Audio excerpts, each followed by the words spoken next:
BRS మాజీ MLA Patnam Narender రెడ్డికి తెలంగాణ హైకోర్టులో ఊరట లభించింది. నరేందర్ పై నమోదైన 3 ఎఫ్ఐఆర్లలో 2ంటిని హైకోర్టు కొట్టివేసింది. ఒకే ఘటనలో 3 ఎఫ్ఐఆర్ల నమోదును నరేందర్ రెడ్డి సవాల్ చేశారు. నిబంధనలకు విరుద్ధంగా ఎఫ్ఐఆర్లు నమోదు చేశారని నరేందర్ రెడ్డి కోర్టు దృష్టికి తీసుకొచ్చారు. నరేందర్ తరపు న్యాయవాది వాదనలతో హైకోర్టు న్యాయమూర్తి ఏకీభవించారు. దీంతో 2 ఎఫ్ఐఆర్లను రద్దు చేస్తూ ఉత్తర్వులు జారీ చేసింది.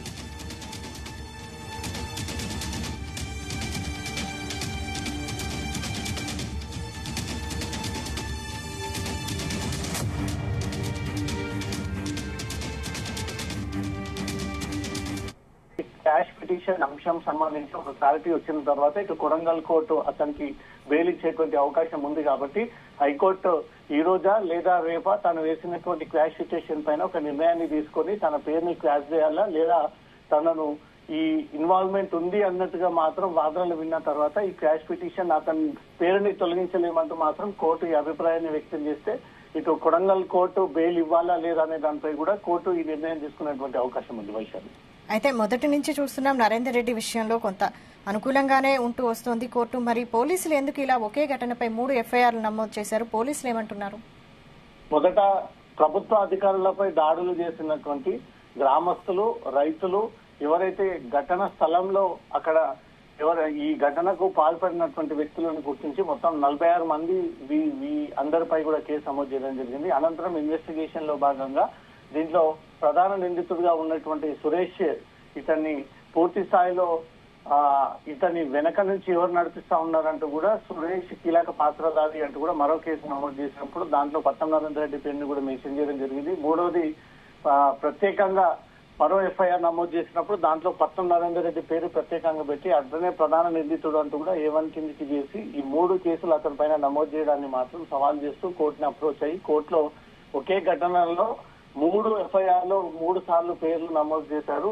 ఇది రాజకీయపరమైనటువంటి కక్ష అంటూ మాత్రం హైకోర్టుని అప్రోచ్ అయ్యి హైకోర్టులో ఈ విషయాన్ని తెలియజేయడంతో పట్నం నరేందర్ రెడ్డి తరపున న్యాయవాదులు ఈ రోజు వాదనలు వినిపించిన తర్వాత కోర్టు ఏకీభవించి 2 ఎఫ్ఐఆర్లని కొట్టివేస్తూ ఒక్క ఎఫ్ఐఆర్ లో మాత్రం అతని యాసిడ్ గా అక్యూజ్డ్ కిందికి పరిగణిస్తూ మాత్రం కోర్టు ఈ అభిప్రాయాన్ని వ్యక్తం చేయడం జరిగింది.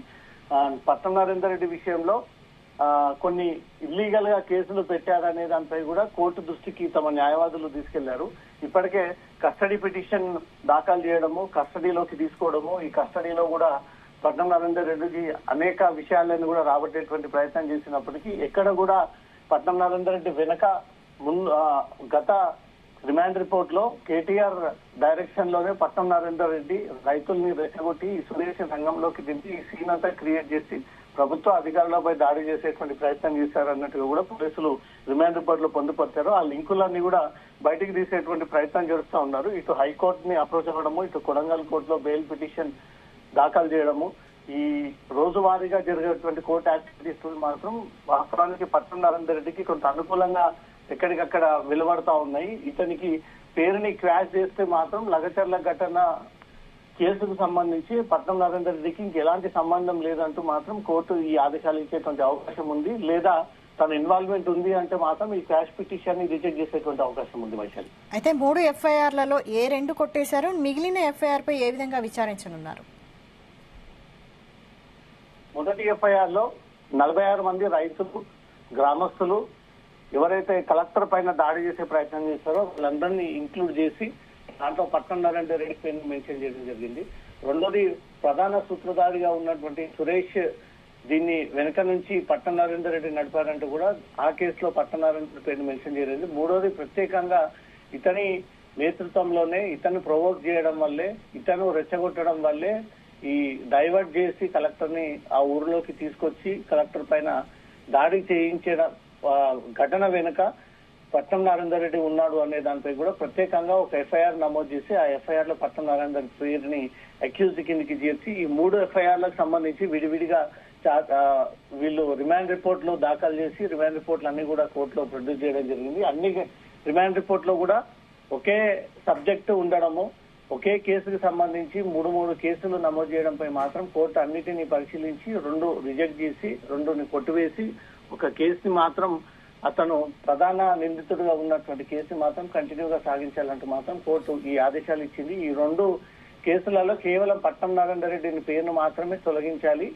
అతని పైన అభియోగాలు రుజువు అవుతాయా లేదా అనే దానిపై కూడా ఫర్దర్ ఇన్వెస్టిగేషన్ లో తర్వాత విచారణ సందర్భంగా అతని ఇన్వాల్వ్మెంట్ ఏంది, అతను ఏ రకంగా సురేష్ కి డైరెక్షన్ ఇచ్చాడు, సురేష్ కి అసలు డైరెక్షన్ ఇవ్వడానికి గల కారణాలు ఏంటి, 83 సార్లు మాట్లాడాడంటే కేవలం ఈ ఘటనకు సంబంధించే మాట్లాడారా లేకపోతే వేరే ఇతర పార్టీ యాక్టివిటీస్ కూడా ఏమైనా సంబంధం ఉందా అనే దానిపై కూడా కోర్టు రెండు వైపుల నుంచి కూడా వాదనలు విన్న తర్వాత అతను ఇన్వాల్వ్మెంట్ ఉందా లేదా అనే దానిపై కూడా తను దాఖలు చేసుకున్నటువంటి తన పిటిషన్ సంబంధించి క్వాష్ పిటిషన్ సంబంధించి తన పేరుని తొలగించాలా లేదా అనే దానిపై కూడా కోర్టు నిర్ణయాన్ని తీసుకొని ఈ నిర్ణయాన్ని వ్యక్తం చేసేటువంటి ఛాన్స్ ఉంటుంది వైశాలి.